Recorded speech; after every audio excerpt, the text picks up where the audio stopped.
watching Bounce TV News at 7.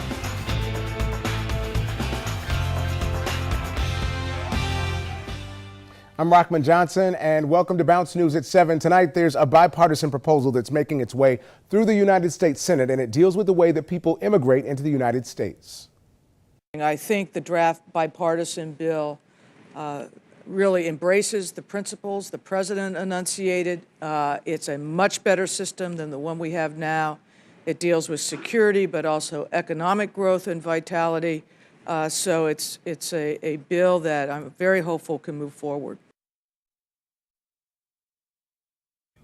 Now, that was Homeland Security Secretary Janet Napolitano addressing the Senate Judiciary Committee on Immigration Reform. Now, this reform has been a huge hot-button topic in Washington this legislative session. And right now, according to the Department of Labor, there are about 11 million undocumented foreigners living in the United States right now. But this bill is huge, and we don't just mean it figuratively. That's an 840-page bill that includes a pathway for citizenship for those here illegally. Now, it also includes a mandatory system for documenting employees, 2 guest worker programs, and other changes to the current immigration law.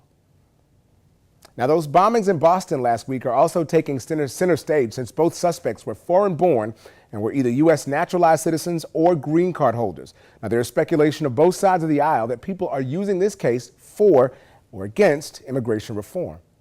It has been reported that the older Boston bomber traveled to Russia and his name was misspelled on his airline ticket. So how could authorities not realize that he had departed the United States? The bill before us weakens the entry-exit system because it does not require biometric identifiers and does not deploy a biometric system to land ports. Moreover, if the background checks on the 12 million people who are here illegally are anything like they were in the Boston bomber, we're in serious trouble. The most powerful, wealthiest nation on earth can't face up to reality and find a law that faces reality, then shame on us. Shame on us. This senator believes we can. I know you believe we can. I know the president believes we can. And a growing number of senators in both parties believe we can. I've often said that the Senate should be the conscience of the nation. If we want to be the conscience, now's the time to show our conscience. And now that's both sides of the battle. The question is, what's going to happen with it being in the Senate? And right now, our legal eagle, Kwame Thompson, is on the phone with us. Kwame, how are you? I'm fine, Rahman. Good, and you're on Skype, not the phone. I'm a little slow, just not that bad today. Thanks for joining me, man.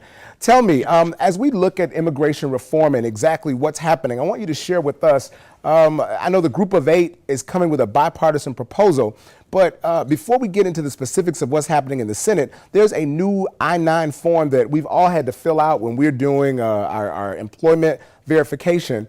That's going to take effect on May 7th. How does this new form and the laws that the executive branch put in place, how does that affect us as citizens in the country right now?